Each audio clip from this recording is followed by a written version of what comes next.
Halo men, gimana kabarnya? Jangan lupa makan ya kawan. Kali ini kita akan bahas kelanjutan dari episode sebelumnya.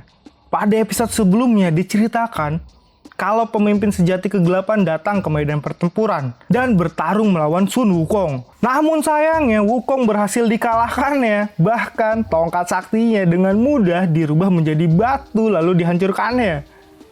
Untuk yang belum menonton, tonton keseruan video sebelumnya dulu ya. Oh ya, terima kasih ya buat kalian yang udah nonton channel ini. Jangan lupa like dan subscribe-nya ya.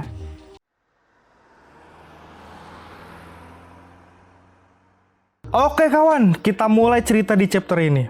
Aktifkan imajinasi kalian ya. Pada chapter ini diperlihatkan Sun Wukong yang menerima cengkraman sakti dewa kuno itu pun tak berdaya dan perlahan berubah menjadi batu. Pemimpin itu mengatakan kalau semua yang dia sentuh akan berubah menjadi batu. Dan mengatakan kepada Waisrawana kalau dia tidak membuatnya kecewa kan. Waisrawana pun hanya terdiam dan melihatnya. Lalu akhirnya Strength Star pun datang dan memanggilnya dengan sebutan ayah. Pemimpin itu pun mengatakan kalau dia tidak memiliki ketulusan lagi sebenarnya di hatinya. Dan Star itu pun hanya ingin membunuhnya. Tidak lama setelah itu, salah satu Star pun datang lagi dan mengatakan kalau dia ingin membunuhnya juga dan memakannya. Namun Star yang lain tidak setuju dan menyuruhnya untuk menjaga ucapannya atau dia yang akan membunuhnya. Dari langit pun terlihat kedatangan Crazy Star yang mengatakan kalau mereka itu bebas, tidak punya peraturan dan sudah dijanjikan oleh ayah si pemimpin sejati kegelapan. Semua arwah jahat pun sudah berkumpul di sana dan itu semua karena panggilan sang ayah. Dan sang pemimpin di depan para bawahannya mengatakan memang benar dialah sang pencipta arwah jahat dan dunia ini bebas menurutnya. Karena saat ini surga tidaklah sempurna. Kegelapan lebih kuat daripada cahaya. Karena dia bergerak mengikuti insting tanpa batasan sendiri. Sang pemimpin juga mengatakan dengan lantang ya, kalau era kegelapan sudah tiba. Dan mereka akan membenarkan kesalahan di masa lalu dengan jalan kegelapan. Karena mereka di atas semua makhluk. Dia pun bertanya dengan jalan apa mereka mencapai itu. Lalu Disitian pun datang dan mengatakan dengan perang. Bangsa naga, asura, dan manusia harus tunduk kepada kegelapan. Dan tidak ada ampun lagi. Kegelapan harus menjadi kejam tanpa kompromi. Sang pemimpin sejati pun bangga dengan Disitian. Karena dia mengetahui tujuannya. Dan mengatakan kalau Disitian tetap boleh menjadi pemimpin mereka seperti sebelumnya. Lalu pasukan surgawi pun datang dan Guan Yin mengatakan ternyata dia memang benar sang pencipta surga, salah satu dari 3 dewa kuno itu. Jinggang pun sepertinya ragu untuk melawan mereka. Tapi sayangnya pertempuran itu harus terjadi karena pondasi surga sudah dihancurkan oleh mereka. Bahkan Raja Barat pun mengatakan walau dewa kuno itu terlihat lebih muda, tapi perbedaan kekuatannya seperti langit dan bumi. Pemimpin kegelapan itu pun meminta mereka untuk maju melawannya. Walau dia tahu melawannya sama saja seperti pemberontak yang melawan perintah pemimpin tertinggi.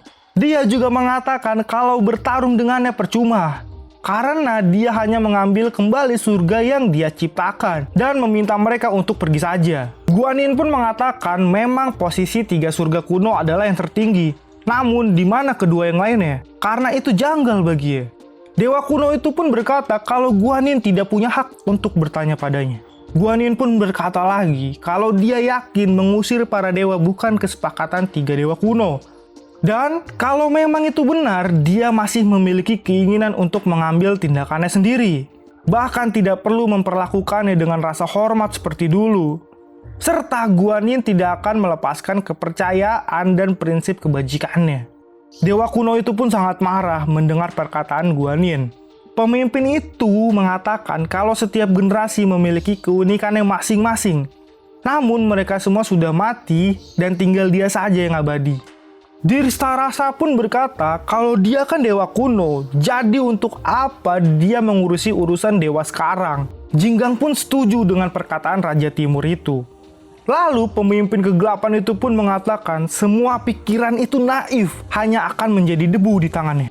Lalu lucunya tiba-tiba di tangannya dia memegang pisang.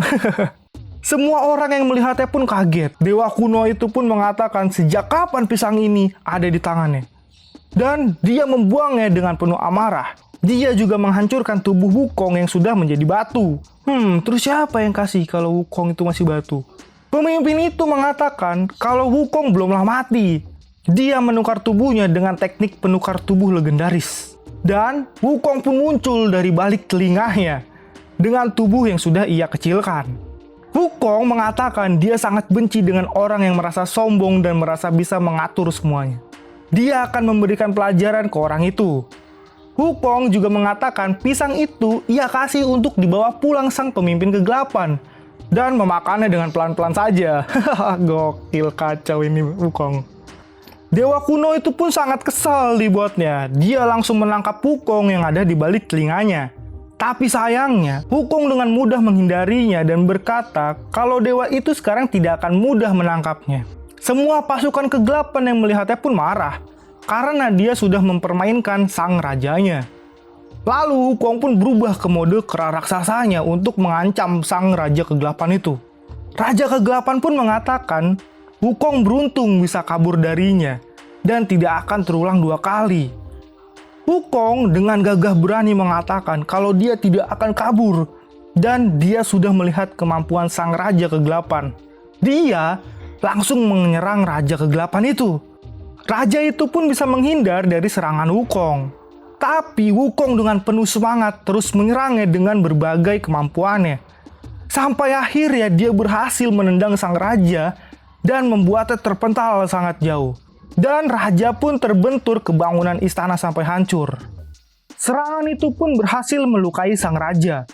Raja itu pun sangat kesal dan marah, tapi dia berhasil bangkit lagi. Wukong pun kembali mengamuk dan mengatakan kalau dugaannya ternyata benar tentang si raja. Sang raja kegelapan ternyata tidak bisa bertarung. Dia adalah makhluk kuno yang tidak bisa beradaptasi dengan sekarang, walau kekuatannya sangat besar. Wukong pun dengan api semangatnya berteriak untuk membangkitkan semangat tarung kepada semua pasukan surgawi. Kalau semua dewa janganlah takut padanya dan ikutilah Wukong untuk bertarung. Disitian pun marah melihat kelakuan Wukong dan berteriak kalau dia adalah monyet yang kurang ajar dan harus dihabisi.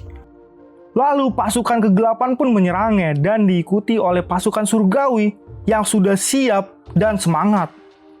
Lalu tiba-tiba dari atas keluar cahaya berwarna emas.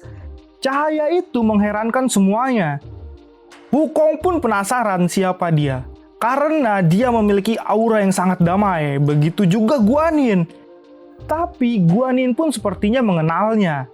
Dan cahaya emas itu akhirnya menampakkan wujudnya dan mengatakan kalau sejak zaman dulu cahaya dan kegelapan sudah bertempur. Ternyata makhluk itu adalah Raja Harta Surgawi. Dia berwujud cantik dengan rambut emas ya dan memiliki 4 tangan. Dia mengatakan kalau tanggung jawab itu ada padanya dan sang raja kuno. Dia akan menyelesaikan semua ini sendiri. Kayaknya dia kuat banget ya. Oke, tapi sayangnya chapter ini pun selesai. Gimana nih? Penasaran nggak sama keseruan pertempuran puncaknya gimana? Jangan lupa like dan subscribe-nya ya kawan. Terima kasih dan sampai jumpa.